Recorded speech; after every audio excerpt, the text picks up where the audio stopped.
All right, so previously we talked about alkenes, their reaction, hydrogenation, bromination, chlorination, hydration, addition of ये वो फलाना हमने सब कुछ alkenes का डिस्कस किया था in 5A topic 1, topic 2 and topic 3।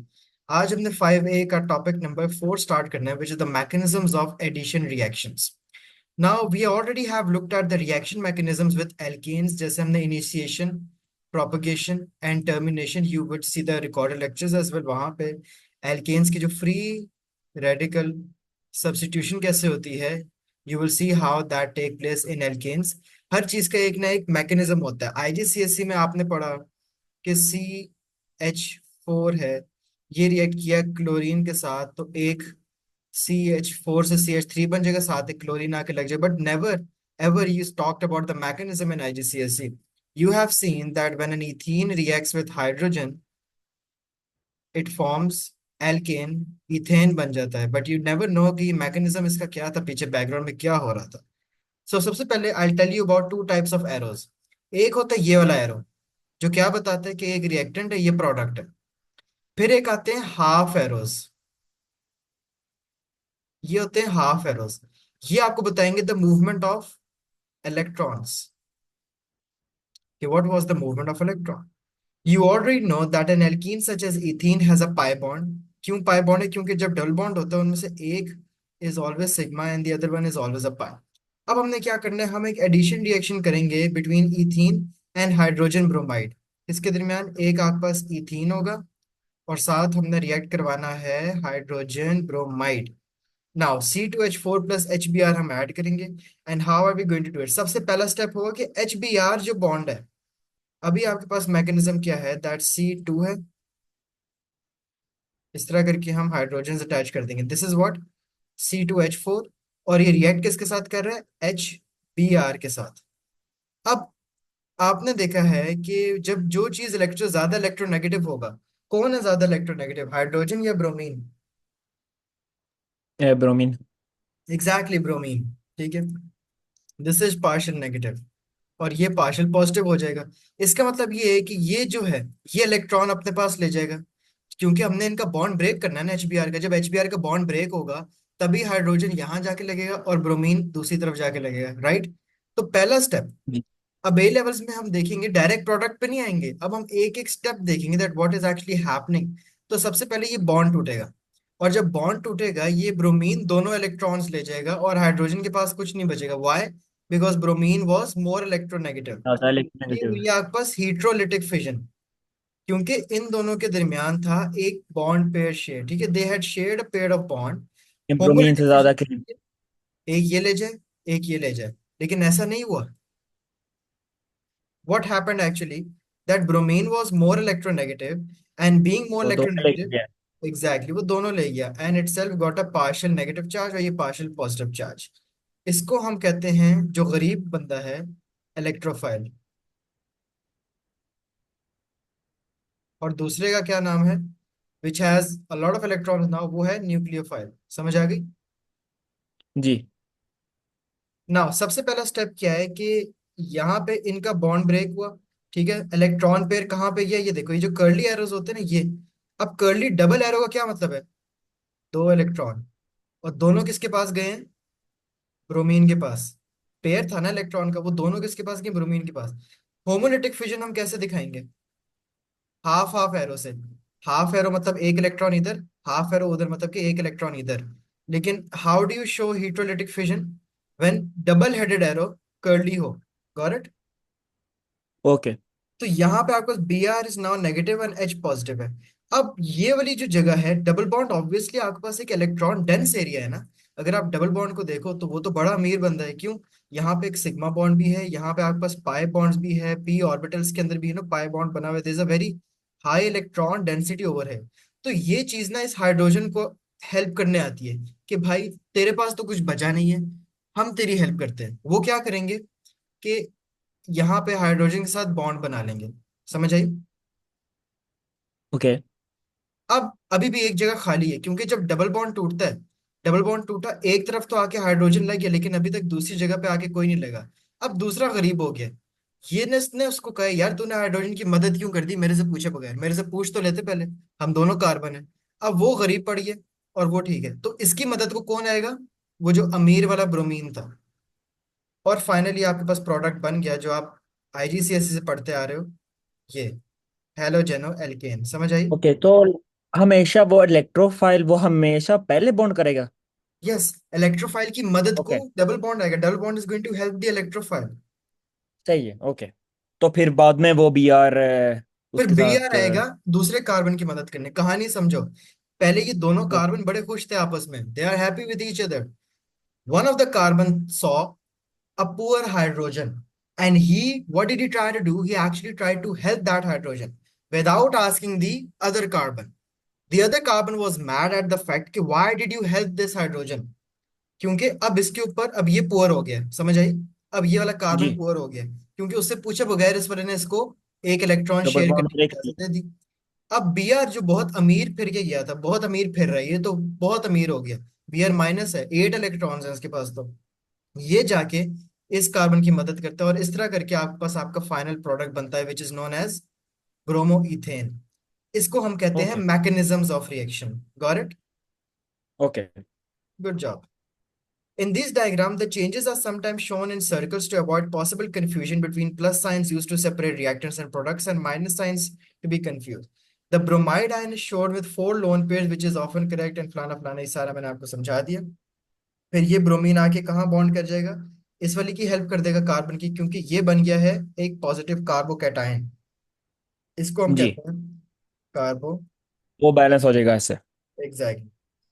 सही है। वो अब कह रहे ठीक है यार, आपके साथ नाइंसाफी, मैं आपकी मदद को आ रही, क्योंकि ये ब्रोमीन बड़ा अमीर है, इसने हाइड्रोजन को तो इसी ने धोखा दिया था, दोनों अपने पास ले गया था। इसी तरह इलेक्ट्रोफिलिक एडिशन ऑफ हेलोजेंस भी कुछ ऐसे होगी। अब आप सोच रहे होगे कि हेलोजन जब एक ही जैसा है, Br2, इसमें कैसे पता लगेगा कि ज्यादा इलेक्ट्रोनेगेटिव और कम कौन सा है? Can you tell me? अ,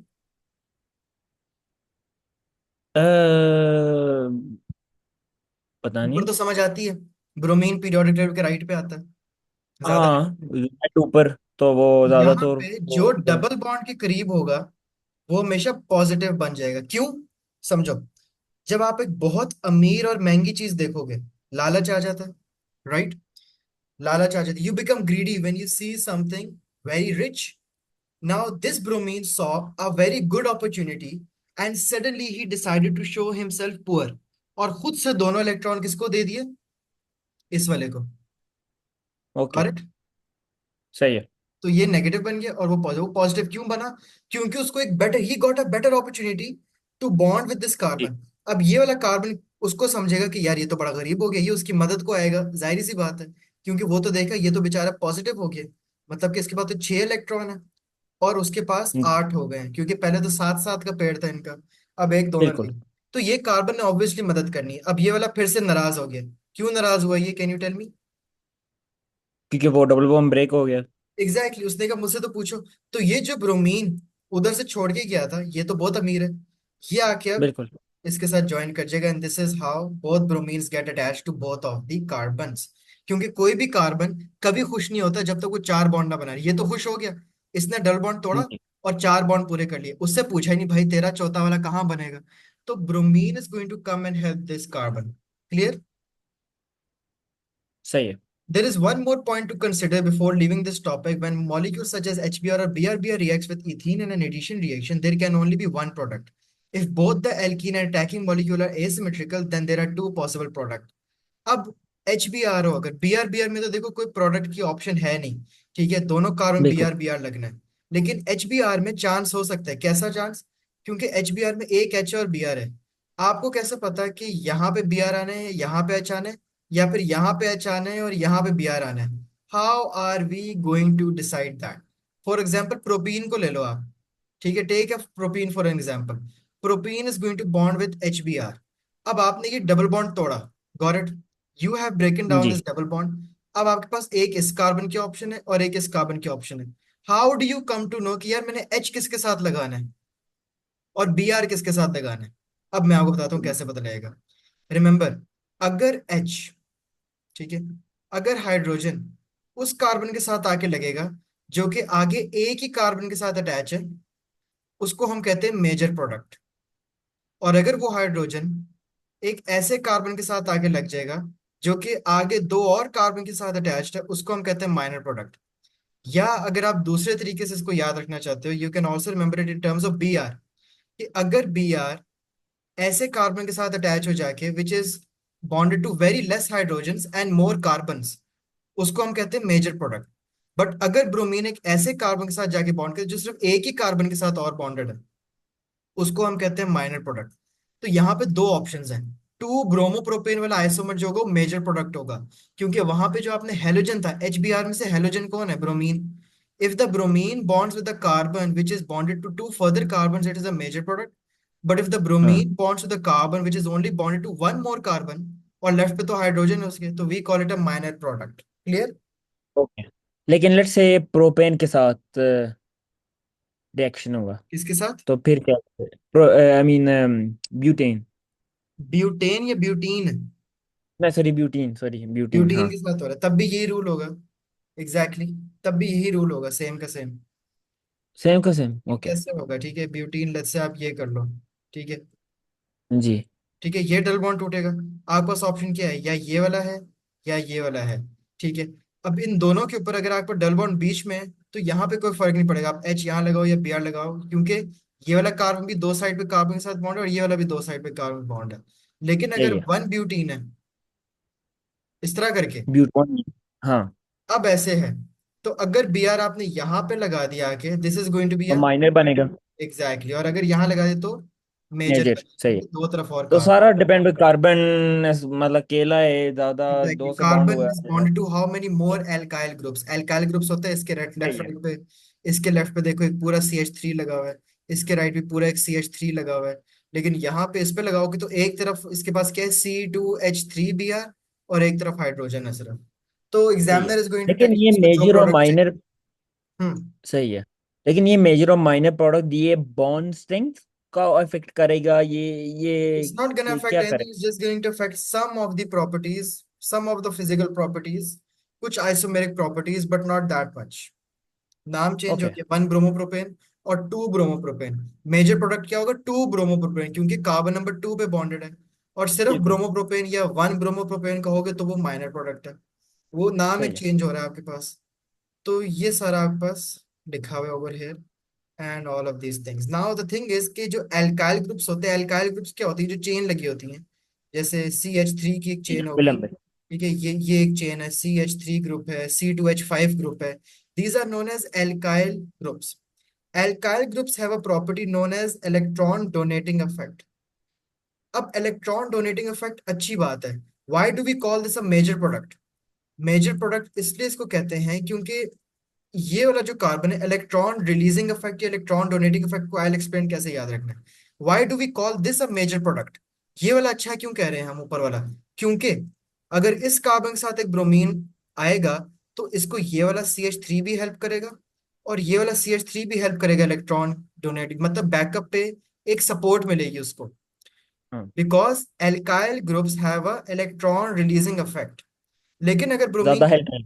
आता है, तो इसकी मदद को एक ही ग्रुप है which is C2H5।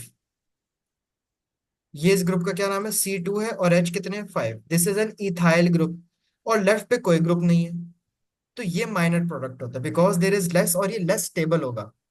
If you need a okay. More stable compound, you are supposed to make a major product. Minor product are unstable compounds. Got it? Okay. Next we have polymerization reaction. ये सारा पुराना ही है, L IGCSE वाला। ठीक है, तो वो मैं आपसे पूछ लूंगा सवाल जहां जहां होते हैं। Now many compounds containing the carbon carbon double bond can be polymerised, and there is no need to know the mechanisms of these reactions, but you should describe them as addition reactions, because the alkene molecules add together in vast numbers to form the polymer, and you also do not need to know the exact conditions used in polymerization reaction. Now you know that alkenes are hydrocarbon, इनका ये general formula है। और इनका double bond है। Double bond का मतलब भी यही है कि ये पॉलीमराइज कर सकते हैं, ये आगे चेन्स बना सकते हैं। When they break their double bond, they can react on two more sides. यही तो खासियत है डबल बॉन्ड का, यही तो मजा है कि सबके साथ रिएक्ट कर सकता है। एल्केन्स में तो there are all bonds complete, there is no double bond, क्या तोड़ोगे, सिंगल को तोड़ोगे आप ऑलरेडी। जो सिंगल है उसको तो नहीं तोड़ सकते, डबल में तो ऑप्शन है कि एक तोड़ दो, एक का सहारा तो रह जाता है। सो एक आपके पास चीज होती है मोनोमर्स, और मोनोमर्स मिलके बनते हैं क्या, polymers. For example ethene will form polyethene, propene बनाएगा पॉलीप्रोपीन, क्लोरोइथीन विल फॉर्म पॉलीक्लोरोइथीन, टेट्राफ्लोरोइथीन पॉलीटेट्राफ्लोरोइथीन, और ये सारे। For example, can you explain me ये। जी, तो हमारे पास एक मोनोमर है, ये हाँ हम डबल बॉन्ड ब्रेक करेंगे और दोनों साइडों कार्बन से हमने एक बेसिकली फ्री बॉन्ड हमने वो। एग्जैक्टली, बिल्कुल। और हाँ, हमने कह दिया कि यहाँ तो पे n number of monomers attached होंगे, लंबी चेन है। इन्फिनिट इस कर तरह सकते इथीन की एग्जांपल आईजीसीएसई वाली है, प्रोपीन, ठीक है कैसी है। अब अगर आपको हैं। ये ब्यूटीन आ जाती बिल्कुल इन्फिनिट है या कोई ना कुछ फिजिकल लिमिट है? है वो आगे अभी पढ़ेंगे इसमें। If you have okay, butene, सही। ब्यूटीन का पॉलीमर कैसे बनेगा। लेट्स से सबसे पहले आप ब्यूटीन का लिख लो ऐसे करके, ठीक है पूरा लिख लिए। ओके ये ब्यूटीन होता है, सारा कुछ लिख लिया, ये कंप्लीट हो गए बॉन्ड्स। आपने सबसे पहले उठाना है क्या, डबल बॉन्ड वाला हिस्सा। फर्स्ट यू हैव जी to make it in a monomer shape, because right now this is not in a monomer shape. इसको मोनोमर शेप में कैसे लाएंगे, बीच में से ये दो पकड़ो, पकड़ लिए, चलो। अब मुझे बताओ, कार्बन नंबर 1 और ये कार्बन नंबर 2 है, कार्बन नंबर 1 के नीचे क्या लगा हुआ है, H2। कार्बन नंबर 1 के ऊपर क्या लगा हुआ है, एच, हाइड्रोजन। कार्बन नंबर 2 के नीचे क्या लगा हुआ है, एक हाइड्रोजन। और कार्बन नंबर 2 के ऊपर क्या लगा हुआ है, C2H5। C2H5, got it. इस तरह करके जी पहले हमेशा, क्योंकि देखो अगर आपको इथीन गिवन है, ये तो ऑलरेडी मोनोमर शेप में है, ठीक है। जी। प्रोपीन मोनोमर शेप में नहीं है, तो आपने उसको पहले मोनोमर शेप में करना है, इस तरह करके। हाँ, ब्यूटीन मोनोमर शेप में नहीं होगा, उसको भी आपने पहले इस फॉर्म में लाना है, फिर ये डबल मोनोमर बॉन्ड शेप ऐसे डिस्प्ले का सिर्फ होता है, ऐसे कोई के लिए दिखाना फिजिकली? पड़ता है ऑब्वियसली, ठीक है। ओके, सही है, सही है। इथीन तो ऑलरेडी मोनोमर शेप में है, वहां होती दो कार्बन है। प्रोपीन हो 3 कार्बन वाला, लेकिन आपने उसको पहले 2 कार्बन वाली शेप में लाना है। ब्यूटीन को भी तो हम 2 कार्बन वाली शेप में लाए हैं, बाकी 2 कार्बन हमने एज अ चेन दिखाए हैं। मतलब कि कार्बन 1 ओके, के लेफ्ट साइड पे ये था, इधर ये था, कार्बन नंबर 2 के नीचे ये था, लेकिन ऊपर ये पूरा था। बिल्कुल। तो दिस इज, पहले मोनोमर की शेप से बनाना है, तो फिर हमने पॉलीमराइजेशन करना है यप उसके बाद। यप। सही है। बाकी सारी पुरानी आईजीसीएस एग्जांपल्स है, देयर इज नथिंग न्यू। अब अगर आपको उल्टा दिया हो, पॉलीमर दिया हुआ and you have to find the monomer, सबसे पहले you have to find the repeating unit, कि यार रिपीटिशन कहाँ से होना स्टार्ट हुई है, यहां से चलाना शुरू करो। स्टार्ट स्टार्ट स्टार्ट स्टार्ट, अब आप यहाँ देखो यार ये तो फिर रिपीट हो रहा है, मतलब जी, ये मोनोमर है। तो पॉलीमर को ये मोनोमर में C1 और कैसे C2 कन्वर्ट करोगे, से बस बीच में डबल डबल बॉन्ड बॉन्ड। वापस रखेंगे, और हाँ तो वो। Exact, simple. वहां पर डबल बॉन्ड हटाया था, लाइनें लगाई थी, यहाँ लाइनें हटाओ, वापस डबल बॉन्ड, उसको मोनोमर बना दो। और आपको ऑप्शंस दी होंगी बहुत जैसी। अब दिस इज अ क्वेश्चन, या बाद में प्रैक्टिस कर लेना, इसका रिपीट यूनिट क्या हो जाएगा, सी डबल बॉन्ड। अ, बिल्कुल वो CN के बाद। बस ये है, इतनी सी बात है, ठीक है। बिल्कुल। Monomers are the small molecules that combine together to form polymer, and repeat unit is the set of those monomers जो मिलके polymer बना देते हैं। The last topic of your paper number 1 syllabus is a very boring one, how to deal with polymer waste।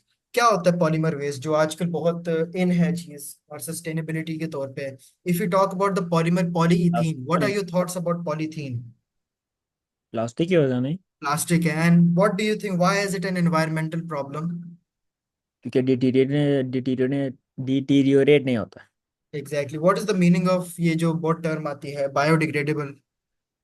Biodegradable नहीं है वो, ऐसे naturally break down नहीं होता, एग्जैक्टली, हार्मफुल लंबी होता है। हीट देनी पड़ेगी, इंडस्ट्री में ब्रेकडाउन होगा, जलाना पड़ता है कचरे को, you have to burn the लेकिन वेस्ट। फिर भी टॉक्सिक फ्यूम्स क्रिएट हो सकते हैं, तब एग्जैक्टली, वो नहीं जबकि करते। पेपर बैग्स जो होते हैं वो भी इतने अच्छे नहीं है, बट पेपर बैग्स क्यों गुड होते हैं, वैसे तो कहते हैं कि पेपर बैग भी रीयूज करें, पेपर भी अच्छा नहीं है, बट पेपर बैग जी पानी में डिसॉल्व हो जाएगा, रख दे, बिल्कुल। वो जमीन में खत्म हो जाएगा, it डिसइंटीग्रेट्स, plastic doesn't disintegrate. 100 years ago Traditional materials used to make everyday objects were substances such as wood, metal, glass, wool and paper. Although these materials are still used today, लेकिन हम लोग बहुत ज्यादा प्लास्टिक्स पे rely करना शुरू हो गए because they are cheap, free. Plastics are free, plastics are cheap. And reasons for the increasing yield are because they can be manufactured on large scale. एक ही दफा में ज्यादा बन जाते हैं. They are lighter in weight, इसलिए हम use करते हैं. And they are unreactive as well. लेकिन nobody thinks कि वाह unreactive तो ठीक है, इतनी अच्छी बातें हैं, सस्ता है, लेकिन they can't be recycled, they can't degrade, we have to burn them. Polymers are relatively cheap to make when they are mass produced, and many people see them as disposable. Many years ago, disposable meant that after use आप उसको throw कर दें, आप उसको बिन में फेंक दें. लेकिन पॉलीमर जब आप फेंकने लगे हो, लोगों को लगा कि प्लास्टिक भी जो है, हम इसको प्लास्टिक को डिस्पोजेबल समझ के फेंक रहे हैं. गलत कर रहे हैं. प्लास्टिक को एज ए डिस्पोजेबल फेंकना is just increasing the landfill. It's just increasing your waste. It's just increasing the storage that the countries have taken up. वो सारा जा तो लैंडफिल स्लाइड्स में ही रहा है. सो many concepts, and the growing awareness of this value has been bringing the concept of recycling. अब जाके people know कि what is recycling. अलग से bin होती है offices में, घरों में. So one way is not to use polymers. सबसे आसान उसने solution क्या बताया एग्जामिनर ने? यूज ही ना करो. Because in some hmm countries, the use of single-use plastic bags have been banned. Pakistan में बैन हुए थे, दोबारा आना शुरू हो गया एकदम से. पाकिस्तान में ट्रेंड आया, फिर बंद हो गया, फिर आ जाते, फिर बंद हो. ये it's an on and off thing. Other countries I don't know, but वहां पे शायद there are very strict policies as well. And other way is recycling कर them, which Pakistan country depends on resources कितने हैं आपके पास, इंडस्ट्रीज हैं आपके पास, उस तरह की माइंड्स हैं, स्किल्स हैं, वर्कर्स हैं, लोग हैं, लेबर है जो ये काम कर सकती है, जिनको इतना नॉलेज है about different types of plastic. Then we have incineration as a solution. जला दें. लेकिन जलाने का खतरा क्या है? Greenhouse gas. And can you tell me what is the effect of greenhouse gas? वो ओजोन लेयर का वो इंक्रीज करता है और वो ग्लोबल वार्मिंग बेसिकली होता है उससे। Exactly exactly. ये हीट ट्रैप कर रहा है. होल बनाया ओजोन, लेकिन ओजोन उसके से साथ यूवी बेनिफिट्स निकलते भी रहे. होते हैं। एक हमारा एक नॉर्वे में एक वो बड़ा सा वो पूरे प्लास्टिक वो पूरे ओस्लो में से जमा करते हैं और वो हम्म. बर्न करते हैं, उसी मतलब हीट एनर्जी वो पानी से पूरा सिटी का वो गर्म करते हैं उससे। Good. This is why they are known as developed countries. Norway, one of the क्या कहते हैं, most energy saving country, the least amount of carbon emissions. One of them is Norway, and that is why it's a developed country. And it is going completely green in the next 20 to 30 years. के अंदर it's going to be completely green as well. बिल्कुल। Biodegradable polymers, फिर बहुत से scientists कहते हैं yes, they are worth developing. Now incineration और biodegradable polymers, ये आपके सिलेबस में अभी रिसेंटली ऐड हुए हैं. आप वो पहला स्टूडेंट हो गया एक्सेल ए लेवल केमिस्ट्री का जो ये एनवायरमेंटल केमिस्ट्री के भी सवाल दोगे. ये पास पेपर्स में आपको नहीं मिलेगा क्योंकि it has been I guess 1-2 साल हुए हैं चेंज लेकिन होते. वो पूछते ऐसे सवाल मतलब कैसे सोल्व करेंगे या। ये मुझे भी नहीं पता. I mean okay. ये तो हाँ पास पेपर्स में नहीं है मेरा नहीं ख्याल. This is something I don't know as well. आप लोग पेपर दोगे, आपसे पहले शायद जिसने दिया शायद उनके पेपर में हो, बट अगेन कुछ भी आ सकता है. इट्स ऑल रिटन जी। है, कुछ कुछ समझने फॉर्मूला वाला नहीं है. The elements सही है। present in polymer waste are mostly hydrogen and carbon, so they can be used as fuels in a similar way to other hydrocarbons.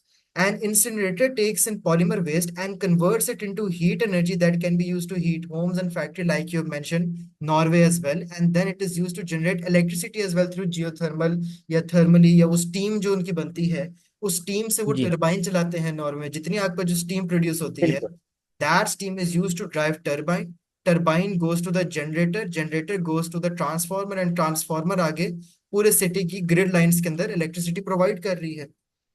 There is often local opposition as well जब बहुत सी जगहों पे incinerator बनना शुरू होता है. And many cultural concerns होते हैं, अर्बन रूरल की कंसर्न्स होते हैं, एंड स्पेस के इश्यूज होते हैं. पॉपुलेशन बढ़ती जा रही है, कुछ मुल्क में जगह नहीं है, कुछ मुल्क में पैसा नहीं है. So this is as well hydrogen carbon. There are other elements in the polymer waste as well. जैसे कि अगर पीवीसी की बात करें, पाइप्स जो होते हैं, वो जो ग्रीन कलर के पाइप होते हैं प्लम्बिंग वाले लगे जी घरों के बिल्कुल। बाहर, they contain chlorine. Up, there is a small amount of toxic heavy metals in that colored plastic as well, and these pollutants are difficult to remove from the waste gases. But up chemists have made progress in finding better ways to remove toxic waste gases produce by incineration. जैसे कि एक method आपका है flue gas desulphurisation, जो आपके syllabus में नहीं है, आपने A2 में पढ़ना है। नेक्स्ट ईयर आप पढ़ोगे A2 के अंदर कि what is flue gas desulphurisation. Traditional plastics put into landfill do not break down. The idea of using biodegradable polymers, sometimes described as biopolymers, is allow them to be broken down by microbes. Microbes क्या होते हैं कि ऐसी चीज जो landfill में जाए लेकिन आपका फंगस, बैक्टीरिया, कीड़े डिकम्पोज नेचुरली हो जाए, आपको आग ना लगानी पड़े। हम कहते हैं, आपने बायो में पढ़ा है, बॉडीज डिके। जब एनिमल्स की बॉडी डिके कर सकती है, जब पूरे इंसान की बॉडी डिके कर सकती है, then chemist thought why not decay waste. अगर एक पूरे इंसान की बॉडी नेचुरली खत्म हो जाती है, अगर एक जानवर मरता है, उसकी बॉडी कुछ करना तो नहीं पड़ता, ना जलानी पड़ती है ना कुछ, वो खुद खत्म हो जाती है। क्यों, कैसे खत्म होती है? डीकम्पोजर्स। What are decomposers? आप तो बायो के स्टूडेंट हो, बताओ। हे, जी। बायो के student, what are decomposers? Decomposer वो ब्रेक डाउन करते हैं बेसिकली। ब्रेक डाउन करते हैं, ये आपने पहले बायो में पढ़ा हुआ है। दे ब्रेक डाउन, जैसे एनिमल्स बॉडीज हो गई, डेड बॉडीज। तो व्हाई केमिस्ट बिल्कुल, थॉट दैट उसका why just not use bacteria these करते हैं। पॉलीमर्स। एग्जैक्टली। जी। डिकम्पोजर में बैक्टीरिया आ गया, फंगस आ गए, तो फिर बहुत बिल्कुल। जगहों पे यूज होना हो गया, जैसे ड्रग डिलीवरीज में, मेडिसिन में and all of that. They are often made from plant material. जैसे कि बाहर के मुल्कों में, I am not a plastic cup, ये किसी प्लांट मटेरियल से बना हुआ है, बायोडिग्रेडेबल प्लांट मटेरियल है। इसको अपने लॉन में फेंक दूंगी, कुछ थोड़ी देर बाद नेचुरली डिके हो जाएगा। They are design to break down in the environment, so when they do, the hydrogen and carbon atoms they contain cannot be directly used again as well. So what is recycling? Converting polymer waste into other materials that are useful. Incineration is known as converting polymer waste into energy by burning. And biodegradable substance is the one that can be broken down by microbes. And that is the end of your topic number 5, unit number 1, paper number 1 of your chemistry. That is the end.